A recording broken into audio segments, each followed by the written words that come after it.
একটা কথা আছে জানো তো, বাপেরও বাপ থাকে, পাপ করলে কিন্তু পাপ বাপকেও ছাড়ে না, এরকম একটা প্রবাদ বাক্য কিন্তু আমরা অনেক দিন আগে থেকেই কিন্তু শুনে আসছি। সেইখান থেকে দাঁড়িয়ে এই যে কালকের যে ঘটনা ঘটলো, সেই ঘটনাটা ঘটাবার জন্য বা ঘটার জন্য কে দায়ী, কারা দায়ী, যারা আমাদের উপর ব্লেম করছে তারা কি সত্যি মানুষের মধ্যে পড়ে যে আমাদেরকে ব্লেম করা হচ্ছে যে একটা ছেলের এইরকম অবস্থার জন্য নাকি আমরা দায়ী, বা একটা মেয়ে নিজের সংসার ভেঙে বা সংসার জুড়তে হয়তো চাইছে, সেখানে আমরা বাধা হয়ে দাঁড়াচ্ছি।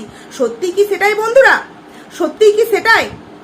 এই তো 1 মাস আগেকার কথা, যেখানে কিনা 1 মাস আগে যেখানে সব পরিবার মিলে তারা রাম মন্দির অযোধ্যা ঘুরতে গেছিল, সেখানে এক বাসের মধ্যে কিন্তু আমরা একটা ভিডিও ফুটেজ দেখতে পেয়েছিলাম, যে জিনিসটা আমরা ভিডিওর মাধ্যমে তোমাদের সামনে পৌঁছে দিতে চেয়েছিলাম যে ওই বেড়াতে যাওয়ার ট্যুরে কিন্তু এই স্পেশাল মায়ের স্পেশাল বন্ধু আছে।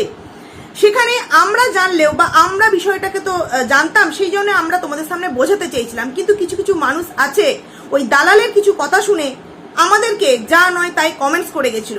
তারপর যখন একটা ভিডিও ক্লিপ একদম তোমাদের সামনে আমরা জলজান্ত উদাহরণ হিসেবে দিতে পারলাম, তখন সেখানে কিছু কমেন্টসের মাধ্যমে বা ভিডিওর মাধ্যমে দালাল কি বলল যে ওই এক মানে বাসের মধ্যে যে এত লোক ছিল, সেই লোকজনের মধ্যে হতেই পারে ও একটা নর্মাল মানুষ। এমন তো নয় যে বাচ্চার মা সেই বাসটাকে একার জন্য ভাড়া করে নিয়েছিল। ও বুঝতে পেরেছি, আমরা প্রত্যেকে বোকা, এই দালাল শুধু একমাত্র একটা চালাক মহিলা, বুঝলে তো?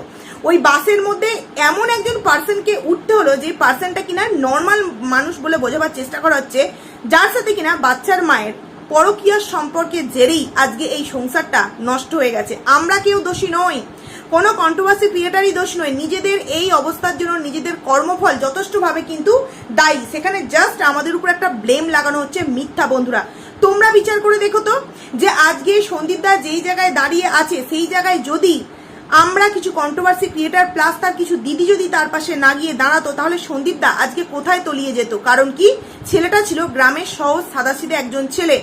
আমাদের বলা কথাতে কিন্তু সে একটু হলেও স্ট্রং হয়ে উঠেছে। আমাদের রিকোয়েস্টে কিন্তু সে সঙ্গীতা ম্যাডামের কাছে রিকোয়েস্ট করেছে যে কেন অন্যান্য ব্লগিং এ বাচ্চা দেখানো যায়, সেখানে আমি আমার ব্লগিং এর মধ্যে বাচ্চাকে কেন দেখাতে পারবো না। যেই কারণে শত শত মানুষের রিকোয়েস্ট তথা কিছু কন্ট্রোভার্সি ক্রিয়েটারের কথা শুনে কিন্তু আজকে সঙ্গীতা ম্যাডাম তাকে রায় দিয়েছে, মানে কালকে, যে না তুমি বাচ্চাকে দেখাতে পারবে। সেখানে প্রত্যেকটা মানুষ নিশ্চয়ই ওই কিষাণু ছোট্ট মুখটা আদো আদো কথা শুনে তোমরা দূর থেকেও কেমন যেন একটা তোমরা আনন্দ পেয়েছো, ঠিক কিনা? রক্ত সম্পর্কে কিন্তু তোমাদের কারণ নেই, কিন্তু তোমরা একটা আনন্দ উপভোগ করেছো ছোট্ট কিষাণুর আদো আদো কিছু কথা শুনে। কেন আমি কথাটা বললাম, পাপ বাপকেও ছাড়ে না। হঠাৎ করে কালকের ভিডিও, এই যে স্পেশাল মানে ফোগলা কেন এরকম ভিডিও দিল, সে বলছে যে আমি এটাকে মেনে নিতে পারছি না যে আমার বোনের সাথে আমার একটা নোংরা সম্পর্ক জুড়ে দিয়েছে, আমি এটাকে হজম করতে পারছি না। কই, সেই দিনকে তো মনে হয়নি যেই দিনকে সন্দীপদার সাথে সীমাদির সম্পর্ককে জড়িয়ে দেওয়া হয়েছিল। ও মায়ের মানে একই মায়ের পেট থেকে জন্ম নিলে তারা 2 ভাই বোন হতে পারে, কোন রকম ভাবে পাতানো ভাই বোন কেউ কাউকে রাখি পড়লে সে তাকে ভাই এবং তাকে দিদির স্বীকৃতি দিতে পারে না, মন থেকে ভাই বোনের সম্পর্ক ওটা হতে পারে না। তখন কোনো সময় মনে ছিল না যে এইটা নিয়েও হয়তো যারা বলছে তাদেরকে অন্তত আমার স্পেশাল যে বান্ধবী আছে তার তরফ থেকে বারণ করাটা উচিত, যে যেই কথাটা ওদেরকে নিয়ে বলা হচ্ছে সেই কথাটা হয়তো কোনোদিন না কোনোদিন আমার তরফকে বলা হতে পারে বা আমাকে আমার বোনকে নিয়েও বলা যেতে পারে। সেটা তখন যখন মনে হয়নি, তখন কালকের এই বিষয়গুলো বলার আগে 10 বার ভাবা উচিত ছিল যে কতটা নটাঙ্কি আমি করছি। এইবার তোমাদের সামনে আমি একটা কথা বলি, আমি কালকে তোমাদের সামনে যে কথাটা বারংবার বলছিলাম যে না হলেও কিছু একটা হতে পারে, হলেও কিছু একটা হতে পারে, তো দেখছো তো কিছু একটা হয়েছে। এটা কিন্তু হয়তো সে এই যে কালকে যে তোমার ভিডিও কল আমাদের সামনে দিয়েছে মেসেজের মাধ্যমে, বা যেই সমস্ত তার স্বীকারোক্তি দিয়েছে তার ইনস্টাগ্রামে পোস্টের মাধ্যমে, সেগুলো হয়তো হতে পারে নাটকীয়, কিন্তু সে এই কাজটা কেন করলো তার রিজনটা কিন্তু হচ্ছে আমাদের সঙ্গীতা ম্যাডামের কিছু একটা প্রয়োগ। এবং সেটা তোমরা কিছুক্ষণ আগে আশা করছি একটা ভয়েস রেকর্ডিং এর মধ্যে জানতে পেরে গেছো, যে কিছুদিন আগে যখন সঙ্গীতা ম্যাডাম তোমার হাসনাবাদ গিয়েছিল, অনেক দিন প্রায় 10-15 দিন আগে, তখন কিন্তু আমাদের জাস্ট একটু হিংস দিয়েছিল যে তারা হাসনাবাদ থানায় গেছে, তারপর বসিরহাট থানা, এরকম অনেক কিছু। সারাদিন প্রায় সকালে বেরিয়ে রাত 11টা না 10টার সময় সন্দীপদাকে তোমার কোন একটা জায়গায় নামিয়ে তারা বর্ধমান বাড়ি গেছে, প্রায় অনেকটা রাতে, রাত 2টো না 3টের সময় বাড়ি গেছে। তারপর তারপর থেকে এই যে বিষয়গুলো ঘটছে, মানে এই যে কালকের যে ফোগলার যে সমস্ত জিনিসগুলো আমরা দেখতে পেলাম, এটা হচ্ছে সেই দিনের রিয়াকশন বন্ধুরা।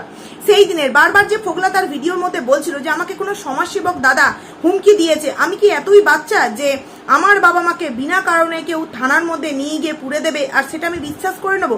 যদিও আমি এত বাচ্চা নয়, আমাকে সেই দাদা হয়তো বাচ্চা ভেবেছে। তুই বাচ্চা না, তুই চৌবাচ্চা, বা তোর সাথে কি হতে পারে যদি এখনো না তুই সাবধান হোস, তাহলে তুই বিশাল বড় কিন্তু একটা ভুল করে ফেলছিস। তুই ভাবিস না যে এই যে আগেকার যে সমস্ত ঘটনাগুলো ঘটিয়েছিলিস যেই সমস্ত মেয়েদেরকে নিয়ে, সেগুলো কোনো কন্ট্রোভার্সি ক্রিয়েটারদের মধ্যে ছিল না, কিন্তু এই যে ঘটনাটা ঘটে গেছে এটা কিন্তু পুরো ওয়াইটি প্ল্যাটফর্মে চালাট হয়ে গেছে। এবং এই বিষয়ের সাথে কোথা থেকে মানুষ যুক্ত হয়েছে এবং কি না কি তাদের মতামত আমাদের সামনে জানিয়েছে, সেটা তোর এখনো পর্যন্ত হয়তো অজানা রয়ে গেছে। তুই বললি না যে আমার বাবা মাকে জেলে পুড়ে দেবে, এটা কি সত্যি মানে করতে পারে? বা দালালও তোকে তার ভিডিওর মাধ্যমে অনেক কিছু তোকে বললো যে এই কথাটাতে তুই ভয় পেয়ে গেলি যে তোর বাবা মাকে জেলে পুড়ে দেবে। তো জেলে মানুষ মাত্রই যে একবার না একবার যে কোনো কারণে মানে জিজ্ঞাসা করার জন্য কিন্তু কাস্টাডিতে রাখা হয়, যেমন আমাদের সন্দীপ দাকে রিজার্ভ রুমে রাখা হয়েছিল। সেখানে বিষয়টা হচ্ছে যে সন্দীপ দার নিজের দমে, মানে সে সত্যের সাথে ছিল বলে বেরিয়ে আসতে পেরেছিল, কিন্তু তুই কি সত্যের কাজ করেছিস নাকি তুই অসত্যের কাজ করেছিস? কালকে বলেছে বলে কেউ কারোর ভিডিওতে বোনকে নিয়ে নোংরা কথা বলেছে বলে প্রচন্ড গায়ে লাগে এই সমস্ত করতে আরম্ভ করে দিছিল, কিন্তু কোথাও একবার ভাবেনি যে আমি যে আজকে এই জিনিসগুলো করেছি এটা আমারই কর্মফলের জন্য, আমার এটা পাওনা, আমার এটা প্রাপ্ত। কারণ কি, আমি কোনো মেয়েকে ভালোবেসে তার বাড়ি থেকে কিন্তু বের করে নিয়ে আসিনি। আমি একটা সন্তানের মাকে, কারোর ওয়াইফকে, কারোর বাড়ির বৌমাকে আমি তার সংসারটাকে ভেঙে দিয়ে বের করে নিয়ে চলে এসেছি। আমি একটা মেয়েকে ভালোবেসে আমার বাড়িতে নিয়ে আসছি আমি আমার সুখ পাওয়ার জন্য, কিন্তু আমার আগেও দেখা উচিত ছিল যে উনি হচ্ছে একজন 3 বছর বা 2.5 বছরের বাচ্চার মা, তার ভবিষ্যৎটা কি হবে এটা কখনো তুই একবার ভেবে দেখেছিলিস?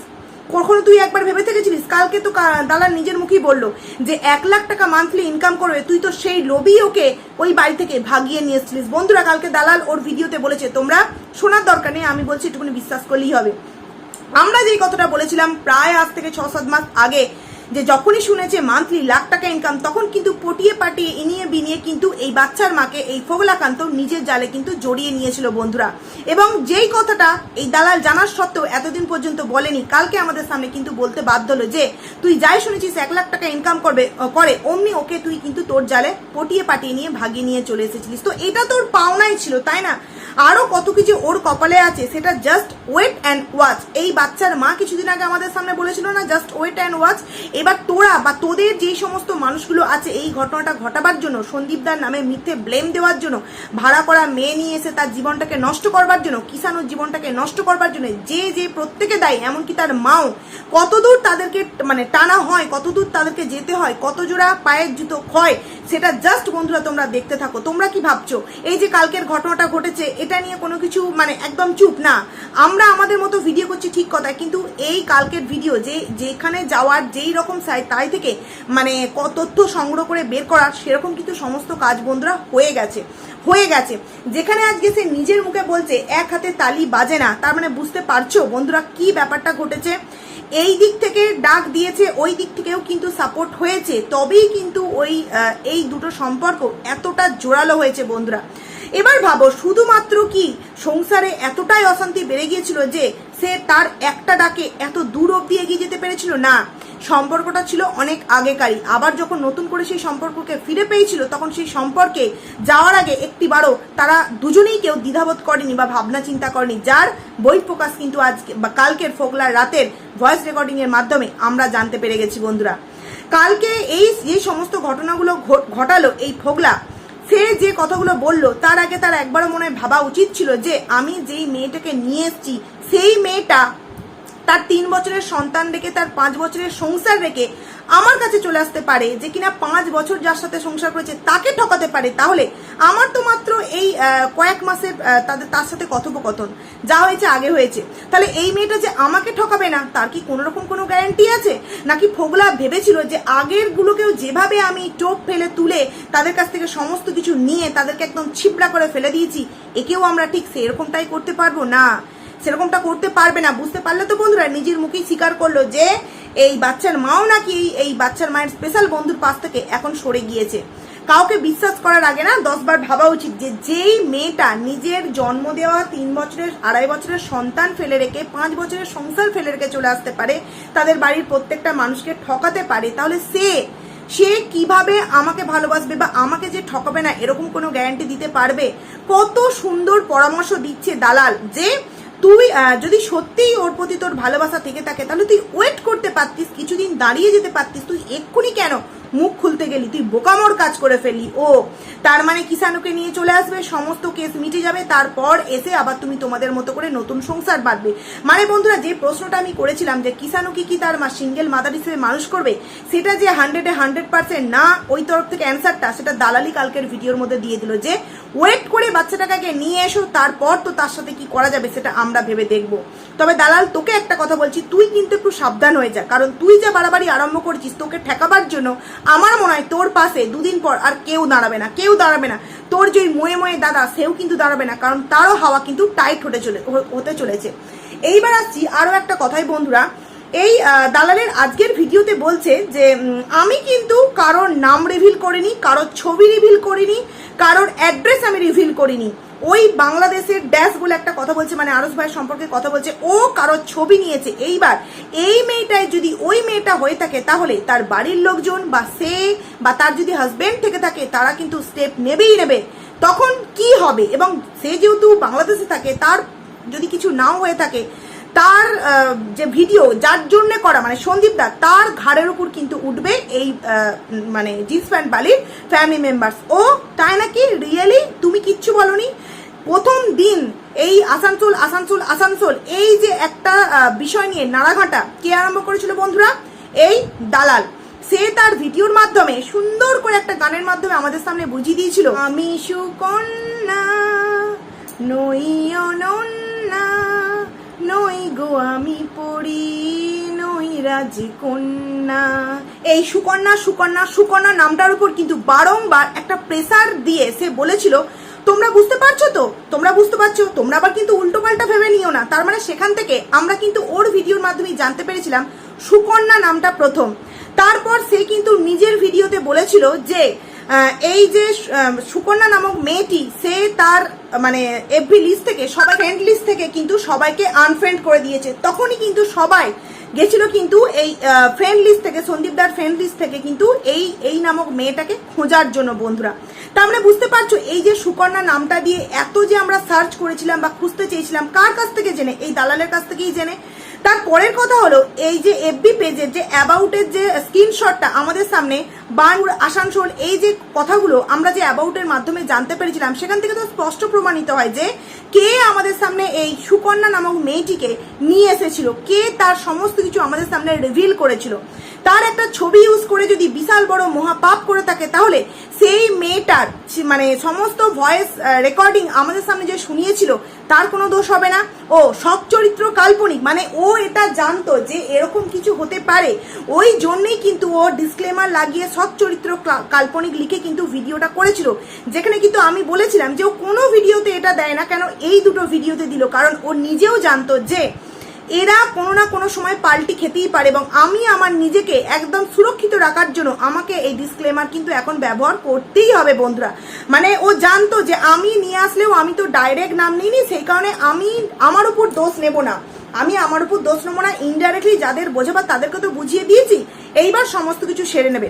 তো তোকে একটা কথা বলছি, তুই এই মেয়েটাকে এনেছিস কি আনিসনি, সমস্ত কিছু তো যেই জায়গায় গিয়ে প্রমাণ হবে, এবং তুই যাদের সামনে বলার তাদের সামনে ঠিক এইভাবে বোঝাবি যে আমি তো ছবি দিইনি, আমি তো ওর নাম নেইনি, কিন্তু আমি একটা গান করেছি, এই সমস্ত কিছু তাদের সামনে গিয়ে বোঝাবি। তোকে দেখবি মানে হাতের সামনে যা থাকবে সেই দিই তোকে দেবে। তো দালালের কথা বাদই দিচ্ছি, দালালের কথা যতটা কম বলবো ততটাই ভালো, যা হওয়ার সে তো হবেই। বড্ড বার বেড়েছে, তো বাড়তে দাও, উঠতে দাও, বেশি উড়ে গেলে না তো পাগনা ছাড়ার জন্য তো ব্যবস্থা অলরেডি হচ্ছে, তো হবে, তোমরা জাস্ট দেখতে থাকো। তো প্রথমে যেই কথাগুলো পড়লাম, যে এই যে কালকের যে ফোগলা যেই সমস্ত ঘটনাগুলো আমাদের সামনে ঘটালো, সেইগুলো হয়তো নাটক, কিন্তু যেই কারণের জন্য এই নাটকগুলো করেছে সেটা কিন্তু একদম অরিজিনাল সত্য, যেটা কিনা আমরা সঙ্গীতা ম্যাডামের একটা ভয়েস রেকর্ডিং এর মাধ্যমে আশা করছি প্রত্যেকে জানতে পেরে গেছি। যে 15 দিন আগে ওই এস সরকার এবং তার বাবাকে ডাকা করা হয়েছিল। তবে আমি এরকম শুনেছিলাম যে তারা দুজনেই নাকি পালিয়ে গেছিল। এরা পালিয়েছিল নাকি বাচ্চার মা এবং তার বাবা পালিয়েছিল সেটা আমি শিওর না, কিন্তু কেউ একজন এরকম পালিয়েছিল বাড়ি ছেড়ে নাকি। তো তারপর তাদের নামে অনেক কটা কেস জমা পড়ে এবং সেই কেসগুলো শুধুমাত্র এই বিষয়ক না, আরো অন্যান্য বিষয়ক কেস জমা পড়ে, যেগুলো সঙ্গীতা ম্যাডাম যেহেতু তোমাদের সামনে এখনো রিভিল করেনি, আমার মনে হয় না এই বিষয়গুলো তোমাদের সামনে রিভিল করাটা উচিত। তো এই বিষয়ের জন্যই কিন্তু অনেক কিছু ডাক পড়ছে এবং তার কাছে যে ফোন এসেছিল, নিশ্চয়ই যে দাদা বলছে সমাজসেবক দাদা, ওটা হতে পারে হাসনাবাদ থানা থেকেই হয়তো এই ফোনটা এসেছিল। যার দরুন সে কালকে এই নাটকীয় পর্যায় করতে বাধ্য হয়েছিল, যাতে কিনা সে অন্তত মানুষকে বোকা বানিয়ে যে আমি কিছু একটা করে ফেলতে পারি বা আমি এরকম কিছু করলে আমার বাবা মার কি হবে, এরকম কিছু একটা করে সে জাস্ট এই কথাটাকে উদ্দেশ্য করে যে আমার বোনের সাথে যেহেতু আমাকে সম্পর্কে জোড়া করা হয়েছে, আমি এটাকে হজম করতে পারছি না। হলে কবে তো এই ভিডিওটা নামানো হয়ে গেছে, সেই দিন রাতেই কেন এই কথাগুলো শোনানো হলো না, বা তার পরের দিন কেন শোনানো হলো না, কেন সেই হুমকি দেওয়া ফোনটা, ওর কথা অনুযায়ী, ফোগলার কথা অনুযায়ী হুমকি দেওয়া ফোনটা আসার পর কেন সে কালকে এই রকম সিদ্ধান্ত নিল যে আমার বোনকে বলেছে আমার সাথে বাজে কথা, তাই আমাকে একটা এরকম বাজে ডিসিশন নিতে হবে। তার মানে বোনকে বলেছে, তার কিচ্ছু যায় আসেনি। এই দাদার তার বোনের প্রতি একটু ভালোবাসা থাকলে তো বোনের সাথে তাকে বলা হয়েছে নিয়ে তার জন্য কোনো রকম কোনো খারাপ লাগার বিষয়টা আসবে। অ্যাকচুয়ালি বিষয়টা হয়েছে তার যাই ফোন এসছে, ফোন আসার পর সে নিজেকে বাঁচাবার জন্য নিজের বোনকে জাস্ট হাতিয়ার হিসেবে কাজে লাগিয়েছে। যেরকমটা বাচ্চার মা নিজেকে বাঁচাবার জন্য বাচ্চাটাকে হাতিয়ার হিসেবে কাজে লাগাতে চাইছে, সেরকমটা ঠিক তার স্পেশাল ফ্রেন্ড নিজেকে বাঁচাবার জন্য বোনের নামটা জাস্ট হাতিয়ার হিসেবে কাজে লাগিয়েছে, যে আমার বোনের সাথে আমাকে বাজেভাবে জড়িয়েছে বলে আমি এই ডিসিশন নিচ্ছি। অ্যাকচুয়ালি সেই কারণে না, ডিসিশনটা নেওয়া হয়েছিল জাস্ট লোককে ভয় দেখাবার জন্য, যে আমার কাছে ফোন এসছে, এইরকম ফোন যদি আমার কাছে আসে তাহলে কিন্তু আমি নিজেকে আর রাখবো না, এরকম একটা ঘটনা ঘটাতে চেয়েছিল। তো যাই হোক, চলো বন্ধুরা, ভিডিওটাকে এখানেই এন্ড করছি। কেমন লাগলো তোমরা অবশ্যই কমেন্টস করে জানিও। আর ঘটনা তো অনেক কিছু ঘটছে, বললেই তোমাদের সামনে বলতে পারি, কিন্তু এই মুহূর্তে বলাটা ঠিক হবে না। ওই যে কিছু বিষয় আছে কি জানো তো, হয়তো তোমাদেরকে বললে তোমরা কিছুটা খুশি হবে, কিন্তু সেই খুশিটার চেয়ে সন্দীপদার অনেকটা বড় বিপদ হয়ে যাবে। তার থেকে যখনকার জিনিস ঠিক তখন জানালি আমার মনে হয় বেটার হয়। এই যে যেমন তোমার হোয়াটসঅ্যাপ চ্যাট এত 9 মাস যাবত কিন্তু তোমাদের সামনে দেখানো হয়নি, কিন্তু দেখো যখন যেটা ঠিক জানাবার মতো হচ্ছে তখন ঠিক সেটা জানানো হচ্ছে। তো যাই হোক, চলো ভিডিওটাকে আমি এখানেই এন্ড করছি। টাটা।